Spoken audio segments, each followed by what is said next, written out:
கோவையில் தனியார் உணவகத்தில் உணவில் பள்ளி இருந்த விவகாரம் கடைக்கு தனது நற்பெயருக்கும் களங்கம் விளைவிக்க செய்யப்பட்ட சதி என கடையின் உரிமையாளர் மாநகர காவல் ஆணையாளரிடம் புகார் அளித்துள்ளார்.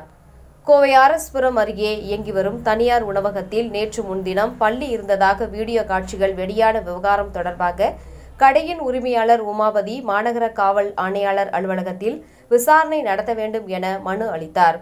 மாநகர காவல் ஆணையர் அலுவலகத்தில் உமாபதி அளித்த பேட்டியில் பல ஆண்டுகளாக உணவகம் நடத்தி வருவதாகவும் கடந்த 27ஆம் தேதி 4 பேர் எங்களது உணவகத்திற்கு சாப்பிட வந்ததாகவும் அப்பொழுது உணவில் பள்ளி இருந்ததாக எங்களிடம் வாக்குவாதத்தில் ஈடுபட்டனர் என தெரிவித்தார். அதில் ஒரு சிலருக்கு உடல் உபாதைகள் ஏற்பட்டதாக அங்கிருந்து உடனடியாக மருத்துவமனைக்கு புறப்பட்டு சென்று விட்டனர் என்றார். இந்நிலையில் அந்த சம்பவம் தொடர்பாக வீடியோக்கள் உணவு பாதுகாப்புத்துறை அதிகாரிகளுக்கு அனுப்பி புகார் அளித்த பின்னர் உணவகத்திற்கு வந்த உணவு பாதுகாப்புத்துறையினர் எங்கள் உணவகத்தை சோதனை செய்து 12 குற்றச்சாட்டுகளுடன் 7 நாட்களுக்கு கடையை திறக்கக்கூடாது என நோட்டீஸ் அனுப்பியுள்ளனர். எங்கள் மீது கூறப்பட்ட குற்றச்சாட்டுகளை திருத்திக் கொண்டு கடையை மீண்டும் திறப்பதற்கான பணியில் ஈடுபட்டு வருவதாக தெரிவித்தார். ஆனால் உணவில் இருந்த பள்ளி வேண்டுமென்றே திட்டமிட்டு உணவில் போட்டிருப்பதாகவும் அது எங்களுடைய கடையில் பொருத்தப்பட்டிருந்த சிசிடிவி கேமராவில் பதிவாகியுள்ளது என்றும் அந்த காட்சிகளுடன் புகார் அளித்துள்ளோம் என்றார். இது தொடர்பாக பணம் கேட்டு யாரும் என்னிடம் பேசவில்லை என கூறிய அவர் கடையின் பெயருக்கும் என் பெயருக்கும் களங்கம் விளைவிப்பதற்காக செய்ததாக தோன்றுகிறது என்றார். மேலும் காவல்துறையிடம் புகார் அளித்துள்ளதாகவும் இது தொடர்பாக நடவடிக்கை எடுப்பார்கள் என நம்புவதாக தெரிவித்தார். சார், என் பேர் உமாபதிங்க. நான் கோவை பிரியாணி ஹோட்டல் அப்படின்னு கோயம்புத்தூரில் 2008 நடத்திட்டு வரணுங்க. இது ஒரு 17 வருஷமாக எனக்கு எந்த பிரச்சனையும் இல்லாமல் நிம்மதியாக 17 வருஷமாக நிம்மதியாக தான் தொழில் பண்ணிகிட்டு இருந்தேன். முந்தா நேற்று எங்கள் ஹோட்டலில் பள்ளி விழுந்துருச்சு அப்படின்னு ஒரு இன்சிடெண்ட்டுங்க. அது முதல்ல நானும் பார்த்துட்டு என்னையும் அந்த வீடியோவில் பார்த்துருப்பீங்க. நிறையா நியூஸ் சேனல்ஸ்லாம் கவர் பண்ணி எல்லாம் போட்டாங்க. அதில் பார்த்தீங்கன்னா அந்த பார்த்தோன்னே தெரிஞ்சிருச்சு. நான் அவர்கிட்ட சொல்கிறேன், சரி இது வேகாமல் இருக்குது முழுசாக இருக்குல்லாம் சொல்கிறேன். பட் அதெல்லாம் யாரும் எடுத்துக்கல. அந்த டைமில் எல்லோரும் ஒரு இஷ்யூ மாதிரியே கொண்டு போயிட்டாங்க. அப்புறம் நான் அவங்கள ஒன்றும் பண்ண முடியல. அந்த நேரத்தில் எனக்கு பதட்டம். எல்லா கஸ்டமர்ஸ் தான் முக்கியங்கிறனால நாங்களும் உடனே ஹோட்டலை க்ளோஸ் பண்ணிட்டோம். ஃபுட் சேஃப்டி ஆஃபீஸர் செக் பண்ணாங்க, எல்லாம் பண்ணுறாங்க. பட் ஓகே, நாங்கள் எல்லா லைசன்ஸும் வச்சு தான் நடத்துகிறோம். A to B எந்த லைசன்ஸ் நீங்கள் எங்கிட்ட கேட்டாலும் எங்கிட்ட ஹோட்டலில் இருக்குது. இது சரி தப்பு நடந்துருச்சுன்னு நான் நினச்சிட்டு இருந்த நேரத்தில் அதை போய் என்ன சார் ரெக்டிஃபை பண்ணி திருப்பி எப்படி நடத்தலாம் அப்படின்னு நம்ம சுகாதாரத்துறை அவங்களெல்லாம் போய் அணுகி பார்த்துட்டு இருந்தேன். அப்போ எனக்கு தெரிஞ்ச நபர் மூலிமா ஒரு மெசேஜ் எனக்கு வருது.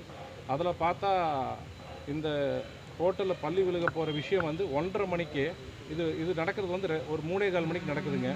ஆனால் 1:30 மணிக்கே இந்த மாதிரி ஒரு விஷயம் நடக்க போகுது, இதுதான் ஹோட்டலோட லொக்கேஷனு அப்படின்னு சொல்லி ஒருத்தர் நியூஸ் பேப்பர் எடிட்டர்ஸ்க்கெல்லாம் சர்க்குலேட் பண்ணுறாரு. அப்புறம் வாய்ஸ் மெசேஜ் வருது, இந்த மாதிரி கரெக்டாக 2:15 அங்கே போயிடுங்க, எல்லாம் ரெடியாக இருக்கும் அப்படின்னும் மெசேஜ் அந்த வாய்ஸ் மெசேஜில் எனக்கு அனுப்புகிறாங்க. அதை பார்த்தோன்னே தான் எனக்கே ஷாக், இப்படியெல்லாம் நடக்குமா அப்படின்ட்டு உடனே நேற்றுருந்து இது பின்னாடி யார் இருக்காங்க என்னென்னு பார்த்தேன். கொஞ்சம் டீட்டெயில்ஸை எடுத்திருக்கேங்க. எனக்கு தெரிஞ்ச வரைக்கும் போலீஸ் கமிஷனர்ட்டையும் சொல்லியிருக்கோம். அவர் தக்க நடவடிக்கை எடுக்கிறேன்னு சொல்லியிருக்காரு. கண்டிப்பாக போலீஸ் நம்பிடும். நம்ம எல்லாருமே சிட்டிசன்ஸ் ஆஃப் இந்தியா, அவங்க நம்பி தான் ஆகணும். ஸோ அவங்க பண்ணி கொடுப்பாங்க சார். எனக்கு ஒரு சின்ன ரிக்வெஸ்ட் என்னென்னா, நான் உங்கள் எல்லாத்துட்டையுமே ரொம்ப தாழ்மையோடு வேண்டிக்கிறேன். ஃபுட் இண்டஸ்ட்ரி ரொம்ப ரொம்ப ஒரு சென்சிட்டிவான ஒரு இண்டஸ்ட்ரி. அதில் இந்த மாதிரி ஒரு சின்ன விஷயம் கூட என்னோட இத்தனை நாள் கெரியர் ஒரே நாளில் முடிஞ்சிடும். தப்பாக பண்ணாத ஒரு விஷயத்தை இவ்வளோ பெருசு பண்ணி அந்த தொழிலையே முடிக்கிற அளவுக்கு பண்ணியிருக்காங்க. எனக்காகட்டும், என்னோட மாதிரி நடக்கிற ஹோட்டல் இண்டஸ்ட்ரி நடத்திட்டு இருக்கவங்களுக்காகட்டும், இந்த மாதிரி ஒரு விஷயங்கள் நடக்காமல் இருக்க நீங்கள்லாம் கொஞ்சம் ஒத்துழைக்கணும், எங்களெல்லாம் ஹெல்ப் பண்ணணும், காப்பாற்றணும். இதுக்கு முன்னாடியே கேட்கும்போது நீங்கள் ஒன்றுமே சொல்லலையே, இந்த மாதிரி இன்சிடென்ட் நடக்குது, இந்த ஆடியோ வந்திருக்குதுன்னு ஏன் சொல்லலை? நான் நேற்று தான் சார் எனக்கு இந்த ஆடியோ முந்தா நேற்று நீங்கள் யாரும் 2-3 பேர் வந்தாங்க சார். நான் அவங்கள்ட்ட எல்லாம் சொன்னேன், சார் எனக்கு என்ன இன்சிடென்ட் தெரியல, தெரியாமல் நான் ஒரு வார்த்தை கூட பேச மாட்டேன். ஏன்னா என் மேலே தப்பு இருக்கா, ஏன்னா பள்ளி ஃப்ரெஷ்ஷாக இருக்குது. ஸோ அவங்க மேலே தப்பு இருக்கா எதுவுமே தெரியாமல் நான் பாட்டுக்கு சார் வந்தோன்னே சும்மா என் மேலே தப்பு இல்லைங்க, இது இப்போ இவங்க போட்டாங்கன்னா சொல்கிறதுக்கு தப்பு சார். அது விசாரித்து கரெக்டாக இருந்தால் மட்டும்தான் சொல்லணும். ஏன்னா இன்றைக்கெல்லாம் ஈஸியாக கண்டுபிடிச்சிடலாம், இதெல்லாம் மறைக்கக்கூடிய விஷயமே இல்லை. பட் கரெக்டு இது நடந்தது, அது எல்லாமே எங்கள் அன்ஃபார்ச்சுனேட்லி சிசிடிவி கேமராவில் எல்லாமே ரெக்கார்ட் ஆகிடுச்சு. அந்த தைரியத்தில் தான் நான் இன்றைக்கி உங்கள் எல்லாத்துக்குமே பேட்டி கொடுக்குறேன். பள்ளி போடுற மணி ரெக்கார்ட் ஆகிருக்காங்களா? ஆமாம் சார், கையிலேருந்து அவரோட சாரி ரைட் ஹேண்டில் போடுறது இருக்குது சார். உங்களுக்கு ஏதாவது முன்பதிவு இருக்குதா அந்த 4 பர்சனல் சார் பர்சனலாக அவங்க 4 பேர்த்த நான் பார்த்ததே இல்லைங்க சார். நான் நிறைய தடவை அதில் பார்த்துட்டேன், சிசிடிவியில் பார்த்தேன், இதுக்கு முன்னாடி பார்த்துருக்கேன் நான். அப்படி இல்லை, அவர்கிட்ட ஒருத்தர் ஆனால் பேசுகிறது வந்து பவானியிலேருந்து ஒருத்தர் பேசுகிறாரு அப்படின்னு பேசுகிறாங்க அந்த லைவ் இந்த இதில். நடராஜன் நான் பேசுகிறேன், இதுதான் லொக்கேஷனு, உடனே போய் 2:30 காலுக்கு போயிடுங்க, எல்லாம் ரெடியாக இருக்கும் அப்படி இப்படிலாம் சொல்கிறாங்க. அவர் வந்து அவரோட ஃபோட்டோலாம் இருக்குது, உங்களுக்கு கொடுத்துட்றேன். அது போக இவங்களுக்கு பின்னாடி எதுக்காக இதை பண்ணாங்கன்னா கண்டிப்பாக பேருக்கு எடுக்க தான் சார் பண்ணுவாங்க. தொழில் நடத்திட்டு இருக்கோம், ஏன்னா யாரும் வந்து ராம்சம்லாம் கேட்கல சார். பணம் கொடுங்க, இந்த இதை ஆஃப் பண்ணிடுறோம், இல்லை மிரட்டுறோம் அப்படிலாம் யாருமே யாருமே பேசலை. எல்லா டிவிலையும் எல்லா சோஷியல் மீடியா நேற்று ஆக்சுவலி ஒரு டிவி இது எஃப்எம்மில் கூட பேசிகிட்டு இருந்தாங்க நம்மளோட ஹோட்டல் பற்றி. அந்த அளவுக்கு எல்லா மீடியாத்துலேயும் எல்லா சேனல்ஸ்லேயும் எங்கள் பேரை கெடுக்கணும் அப்படிங்கிற ஒரே காரணத்தில் தான் அது பண்ணியிருக்காங்க. நீங்கள் அன்னைக்கே வந்து எதிர்த்து பேசியிருக்கணும், கம்ப்ளைண்ட் கொடுத்துருக்கணும் சார். தெரியாமல் பேசவே முடியாதுல்ல சார். என்ன சரி, இப்போ உணவகத்தை மூடிட்டு போயிட்டாங்க. உணவு பாதுகாப்புத்துறை வந்து ஒரு 12 குற்றச்சாட்டுகள் இந்த உணவகத்து மேலே இருக்குன்னு சொல்லி ஒரு அறிக்கை கொடுத்துட்டாங்க சார். அதில் நீங்கள் பார்த்தீங்கன்னா சார் எதுவுமே பெரிய ஒரு ஃபுட்டு மேலே வந்த கம்ப்ளைண்ட்டாகவே இருக்காது. அதாவது அப்போ அந்த 12 குற்றச்சாட்டோட கொடுக்கும்போது அப்புறம் நடவடிக்கை எடுத்ததாக செய்தியாக போட்டிருக்காங்க சார். 100% அவங்க உணவு பாதுகாப்புத்துறை கண்டிப்பாக அவங்களோட லிஸ்ட்டு கொடுத்தாங்க, அது எல்லாமே நான் சரி பண்ணிட்டேன். இப்போ அந்த அம்மா மேடம் இருக்காங்க, அவங்கள்ட்ட போய் நான் எல்லாமே ரெடி பண்ணிட்டேன், என்னோடது ஓப்பன் பண்ணி கொடுங்கன்னு சொல்லி இப்போ நான் போய் அவங்கள்ட்டையும் இதே மாதிரி ஒரு பெட்டிஷன் கொடுக்க தான் போகிறேங்க சார். இப்போ அதுக்கு டெஸ்டிங் கொடுத்துருக்குதா, அந்த பாயில்டு ஆச்சா இல்லை பாயில்டு ஃப்ரெஷ்ஷாக இருக்குதான்னு சொல்லி? சார் அது ஃப்ரெஷ்ஷாக தான் சார் இருக்குது. அதுக்கு டெஸ்டிங் ஆனால் அவங்க எடுத்தாங்கன்னு தெரியல சார். பட் ஆனால் ஃப்ரெஷ்ஷாக தான் இருக்குது சார். அது வீடியோலையும் ஃப்ரெஷ்ஷாக தான் சார் இருக்குது. பள்ளி வந்து குக்கான பள்ளி வந்து கொஞ்சம் பிளாக் அடிச்சிடும் சார். இது வந்து பார்த்தீங்கன்னா தெரியும், டைல்யூட் ஆகிருக்கும். இல்லை டைல்யூட் ஆகிற அளவுக்கு வேண்டாம், பட் பார்த்தாலே தெரியும் சார்.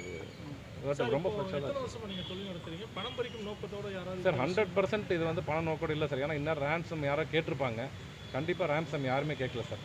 இது வந்து வெறும் நியூஸ் சார், ஒன்றும் இல்லை. சுகாதாரத்துறைக்கே வந்து ஒரு நியூஸ் சேனல் மூலியம் தான் அவங்களுக்கு போயிருக்கே தவிர கஸ்டமர்ஸ் அதாவது நான் சாப்பிட்டேங்க என் மாதிரி இது ஆகிடுச்சுன்னு சொல்லி யாருமே கம்ப்ளைண்ட் கொடுக்கலிங்க.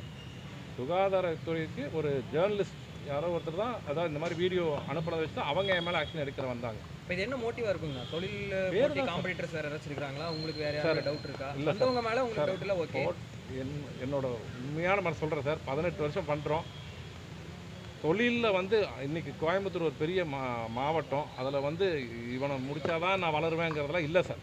மாவட்டம் பெருசு, எல்லாருக்குமே வரவங்களுக்கெல்லாம் வாய்ப்பு இருக்க தான் போகுது.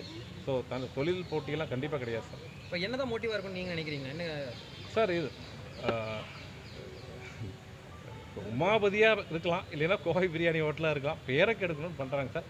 எதுக்குங்கிறது கண்டிப்பாக போலீஸ் சார், போலீஸோட வேகத்தில் ஒரு நாள் 2 நாள் சொல்லிடுவாங்க சார். தரமான ஹோட்டலில் வந்து கோவை பிரியாணி, நான் அந்த 18 வருஷமாக அந்த ஹோட்டலில் ஒர்க் பண்ணுறேன். ஒரு நல்ல குவாலிட்டியாக கொடுக்குற ஒரு தரமான ஹோட்டல் வந்து நம்ம கோவை பிரியாணி தான் சார். அது நீங்கள் மக்கள்கிட்ட எல்லாம் சொல்லுவாங்க எல்லாருமே. சரி, ஓகே. அந்த சிசிடிவிஸ் எல்லாம் நீங்கள் ஃபைல் பண்ணியிருக்கீங்களா? சார்கிட்ட கொடுத்துட்டேங்க சார். பென்ட்ரைவில் காப்பி பண்ணி சார்கிட்ட ஒரு காப்பி கொடுத்துட்டேங்க சார். அது பள்ளி போடுற மாதிரி வீடியோ வந்து காமிச்சிருங்க கேமரா சார். வீடியோ காமிச்சு நான் எடுத்து கொடுத்துறேன் சார். கண்டிப்பாக கொடுத்துறேன் சார். சார் கண்டிப்பாக கொடுத்துறேன். சார்கிட்ட கொடுத்துட்டு வந்துட்டு எனக்கு சாரி நாளைக்கு அந்த 4 பேர்த்தையும் விசாரிக்கிறேன்னு சொல்லியிருக்காங்களா சார்? கண்டிப்பாக நடவடிக்கை எடுத்து என்னென்னு விசாரணை பண்ணுறேன்னு சொல்லியிருக்காங்க சார். மொபைல் இருக்கா? இப்போ காட்டுறீங்களா? அது காட்டுங்க சார். அது கரெக்டாக எடுக்கணும், நான் எடுத்து கண்டிப்பாக சார் கொடுத்துறேன் சார். நீங்கள் காமிச்சா கண்டிப்பாக சார் 200% நான் காட்டுறேன் நாங்கள் அதை போடணும்ல இந்த மாதிரி சார். செய்தியில் கண்டிப்பாக பள்ளி போட்டாலும் சரி போடணும். கண்டிப்பாக சார், கண்டிப்பாக. அதுக்கு நீங்கள் அந்த ஃபுட்டேஜ் கொஞ்சம் அதான் காமிச்சீங்கன்னா சார், ரெக்கார்ட் பண்ணிப்பாங்க. அதான் ஒரு டைம் எடுத்து காட்டுங்க.